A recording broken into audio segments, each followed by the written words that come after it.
Now entering the prologue by Kevin, Seth, Brianna, and Maggie. 4 people gather in 1839, all of them heading to the West Coast line, going to California for a new life. It was dangerous, the wild, full of strife. First, there was a corrupt but good sheriff, who laid down bad and illegal tariffs. He wasn't all bad, not of the bad sort. Sometimes he would not tell the truth in court. Next came the well-educated doctor. Her recently dead mother, she shocked her. She learned the truth, that she was a killer. Her weird and sudden death was quite the thriller. Then there was the humble and local guide. Her great knowledge of nature she applied. She was Native American descent. She did not want to charge a cent. At last, there was a lowly villager. He was quite a successful pillager. He would sneak from house to house stealing stuff. His time in the county jail was pretty rough. You cannot see it? Okay. They sneak around from house to house stealing. Stuff I don't need is just so appealing. The weight of my conscience is very light. I steal from the rich, for I am their blight. They sit on their thrones almighty and high. They do not care as they buy. All the while the poor suffer and die. If I share with them, am I a bad guy? I steal from the rich and give to the poor. Another Robin Hood? Ha, what a bore. I steal because I like stealing, and give because I like giving. A nice way to live. People will just never understand. The lives they live are simple and bland. I do what I want and like what I do. Now it's time for a good story or two. Everyone, a story I will tell about a man who decided to rebel. There once was a king, so vicious and mean, some say this was from the death of his queen. But the real truth that all people should know, the root of all evil is money, or dough. Money and power had corrupted him, chances of salvation was very slim. And then there was a knight, so pure and brave, honorable and good he would behave. He saw the suffering all around him, the town's outlook on life was very grim. He wanted to change things for the better. He wrote a heavily worded letter. The king just guffawed and threw it away. The knight couldn't keep his anger at bay. So he gathered up his men, the whole lot, the men so loyal they couldn't be bought. The king learned of this, he gathered his men. The knight got to the castle walls, and then, "You there, knight, come talk with me," the king said. The knight agreed to the king, he was led. "Why do you do this, good knight? Why do you fight?" "I fight because defeat you I might." Now back in the day there was rules for war. It was so complex it was like a chore. These old rules for the knight rang simple and true. Killing a man in parley was taboo. The knight still swung his sword fast and strong. The pure knight knew what he had done was wrong. He declared himself the new royal king. Beliefs of honor the knight tried to cling. But the hard but easy years took their toll. Money and power corrupted his soul. The moral of the story, as it shows, people that are pure of heart that oppose tyranny and greed, they can be changed. They can change into what they hate the most, a greedy, power-hungry man, albeit gross. Money and power, the roots of all evil.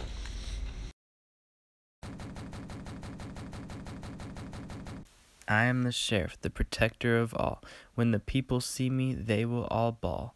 I don't understand the train of their thought. I guess I did not think I have ever been caught. I guess I have been caught. I will not plot any more deceit that gets me into a knot. I save the city from evil people.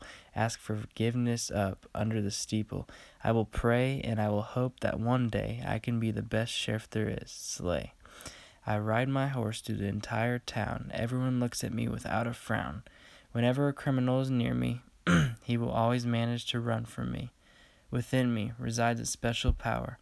I can sense the enemy in the crowd. My special powers can destroy the mob, for I am the best sheriff of the job. The officer had an eventful year. When he kills, he would never shed a tear. Capturing bad guys, laws he would ignore. He didn't know what he would have in store. And then there was a bad guy, never caught, stealing stuff he hasn't even bought. The dumb criminal was super cocky.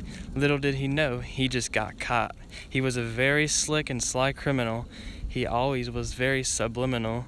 One random day he felt very risky. He stole a gun and was feeling frisky. He next robbed the old lady with the gun. I can't believe he thought it was so fun. The officer did what he legally could, and that's why he was up to no good. To work, he had to disobey the law. He had to constantly use a hacksaw to cut the bad guys until they would talk. When he cut, they would scream like a hawk. It was the main way to demand answers. The officer was such a freelancer. He made ways to arrest the most wanted, while he would very likely get hunted. Even if he did disobey the law, it was for the better. It was his call. Never was he ever caught. Never did they fight. They just accepted the bad things. They might be locked up forever for the things they did. At least they would at last be off the grid. The moral of the story is corrupt, as the way to justice is now unstopped. The officer was now bad for the good. Nobody cared what was under his hood. Abuchi, I'm a Native American woman. From the Lumbee tribe, far east is where I reside. I guide the white men most day. I get no reward, it's okay. They head far west, the ways I know best. The journey is so long, but don't worry, I'm in no hurry. With help from my gods, I make against all the odds. Attentive to what they show me, that's how I lead my journey. In nature, that's how they show me, in leaves or streams. When guiding, I have learned to stay silent. For most men, they are so violent, or just cannot stay quiet. One may ask, is it worth it? If I meet new people, it's all worth it. Though the people I meet are different, it's okay, I travel with these differences.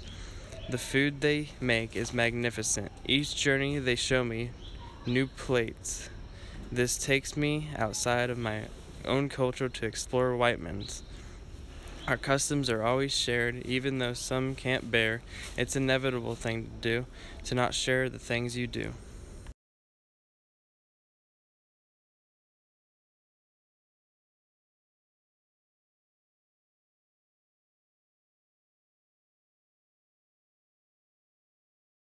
Once there was a dumb and clueless hunter. He somehow managed to be head hunter. The men in the tribe followed closely, but still did not see he was a phony. The villagers believed he was brilliant, that he was one in a million. Even though they all thought he was the best, the man did not even know east from west. He said so many dumb things in the past. How much is a Brazilian? He asked once. He tried his best, which was to guess, so they always ended up in a mess. Laying about his skill in wildlife, when skinning he could barely use the knife. The man lied about his abilities. They would all soon see his true stability. Winter was soon. They had no longer had food. Everyone in the village thought they were screwed. Always throwing up when it came to blood. It would always come up like a flood. The head hunter himself would complain until one day, one man did not make it through. Let's go for a hunt, he finally said. The hunter would not admit he missiled. Non-stop, the people would travel for days. He'd act like it was a familiar place. His people were sick before he knew it. When the time came, they hit the floor like bricks. Death did his part, and all took them for a slow. They were giving signs and still did not know. The man they followed was always a fraud. He did nothing but lead them to their gods. Now the moral of the story is very simple. Listen to this. It's clear as a crystal. Laying companions brings more hurt than profit, so from now on, be honest more often.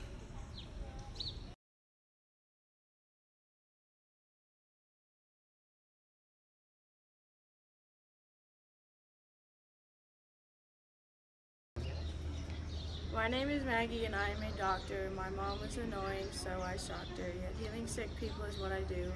I take them and I make them good as new, or at least that's what I say I do. I have a scheme and those who know a few. I give them some pills to make them better, then they come back later sick as ever. This pill is expensive, that is the point. It makes people feel sick, weak in their joints. When they come back, they will ask what is wrong. I give them some pills and say they'll feel strong. Some may say that this is evil and cruel, but if they saw how much I make, they would drool. So say whatever you would like to say, I'd still pick my job over yours any day. Once was a man so evil and cruel, even those who don't know him think he's a tool. He did what he pleased, no matter the fate, when told the feelings he could not relate. But soon this flaw will be gone forever, something no one expected, not ever. So listen now as I tell you my tale, teaching you my moral, I will not fail. One day, while taking his evening stroll, Jack pushed a child right into a pole. "Give me your money," he said while sneering. The boy gave it to Jack, whom he was fearing. Jack, so full of greed, snatched it and smiled, oblivious of the mom with the child. The mom had a grim look upon her face. She looked at him and sprayed him with mace. "You will be blind forever," she screamed. "I've cursed you for being an evil fiend. Until you can learn to do some good deeds, an awful and sightless life you will lead." Jack pleaded with her to give back his sight, but everything was still dark as night. So out he went to do some good things. He found a damaged bird and fixed its wing. He gave all his money to the needy. He did the things to make him less greedy. Soon he went back to the magic mother. His deeds he named one after another. "Your sight you may have for obeying me. I will be watching what you do," said she. Jack then went on to live a wholesome life. He no longer caused everyone else strife. I literally finished it this